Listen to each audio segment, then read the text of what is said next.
In the last 16 years, my focus has shifted to neighborhoods, cities, communities, trying to restore the fragmentedness. Most of our cities are broken into pieces in their class structure, and they don't have a good conversation going on inside of them.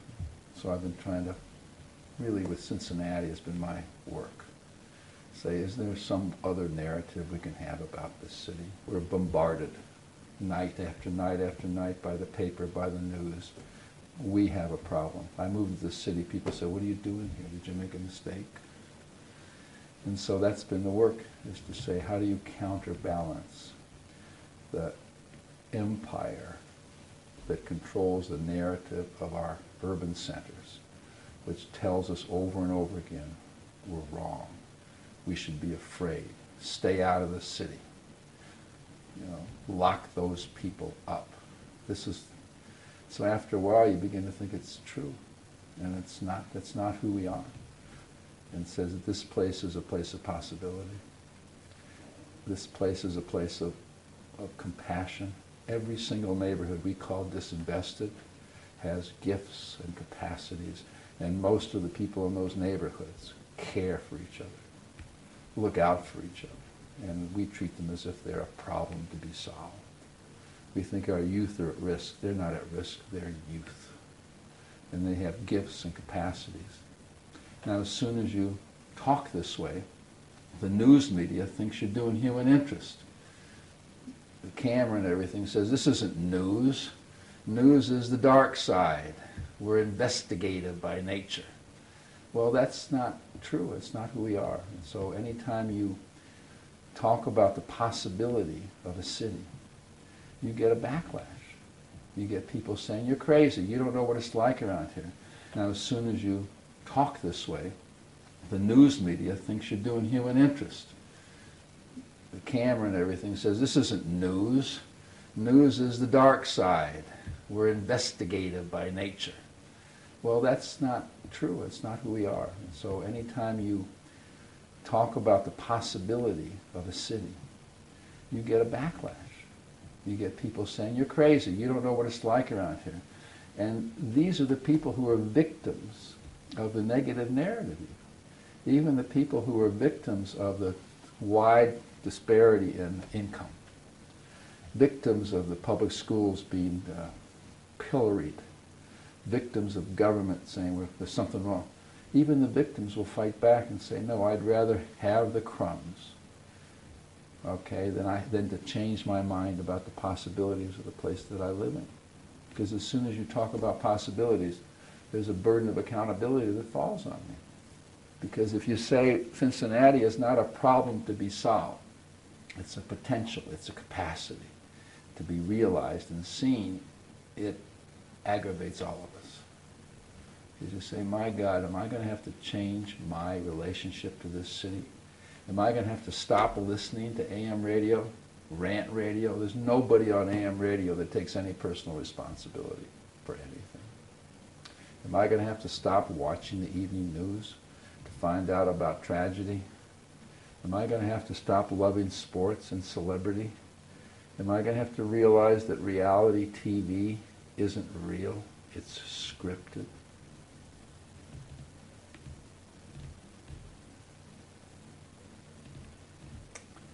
We could make a long list of the people in this city that are changing the world. Victor Garcia is a pediatric surgeon that tired of sewing kids up. Okay, Marge Spinney runs something called Cornerstone, where this is housing for low-income people, where they can accumulate wealth by being good citizens. There's a Peasley Center, there's a Manual Center, there's Elements.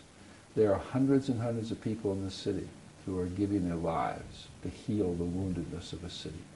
Why don't we treat them as the point? I've decided to take my identity from the possibilities of this city. Okay, that's the city that I am in the process of creating. And there's no denial of its suffering. There's no denial of its racism. But we don't need another study documenting racism. We've had 12 in the last 14 years, and guess what? They all found out that there's racism in Cincinnati. So that leads me to conclude another study won't help.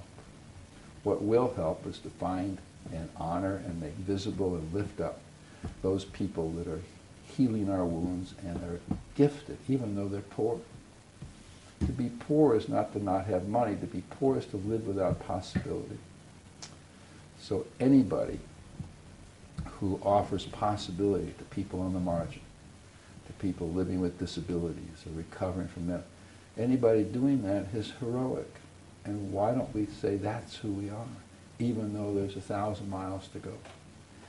And it's a radical act because it's an indictment against the dominant.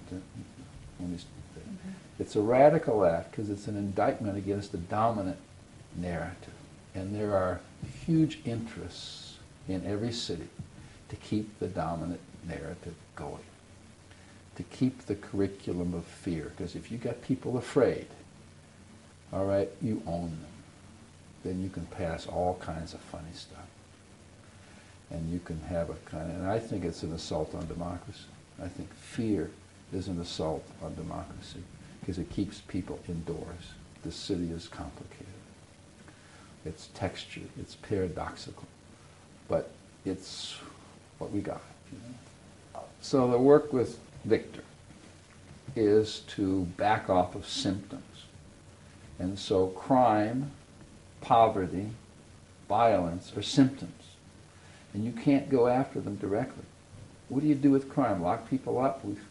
How's that going? And so basically what I support in what he's doing is to say, look at the underlying issue beneath this is that we haven't come together and said we have to do something together about certain places. Because if you plot on a map the crime, the poverty, the low education, the lousy health, they all come down to the same city street. And so I think what he's saying is, can we, private sector, public sector, government, people with money, people without money, people of races, Africans, African American, can we come together and focus on some of these places where if we saw them for their possibility and decided what to do about their economy, about their health, about their services, about the safety, if we did that, even though I don't live in that neighborhood, something large gets fixed. And it's called a systems approach. Who knows what that means? But I know that it is collective action. I know it's collective action. It is today's form of community organizing. And so what he's planning, and many of us are supporting, is to say, well, let's figure out how to get every party into the conversation about healing the woundedness of our city. Because these are all my children. If you're not healthy, I have a problem. And that's the mindset, that's the spiritual dimension of the work that's going on. And that conversation isn't taking place now. Everybody in their silo is doing the best they can with the money that they have. But the siloedness of it is what keeps the symptoms from going away. Can't. So I think what you're doing is say, is there a different way to think about it? To change your thinking, change your life, change your future. And what you're trying to give voice to is a shift in thinking. Because then my doing will follow out of that. But if we go too fast to what are people doing, there's no news in that. People are doing lots. It's just that our thinking is too small and too problem focused. Part of the conversation that's not going to take us very far is the notion if we can just get the kids young enough, we'll be fine. And if we just did more education, we'll be fine. It takes a village to raise a child. The education conversation takes us into the school building. The school building can't solve it. We've tried for years to improve teachers in schools. It's neighbors, it's citizens. The neighborhood is what raises a child. And so, in a way, to talk about save the children is a defense against our own accountability. It lets me off the hook. I'm too old. It's too late for the adults. We've got to get to the kids younger.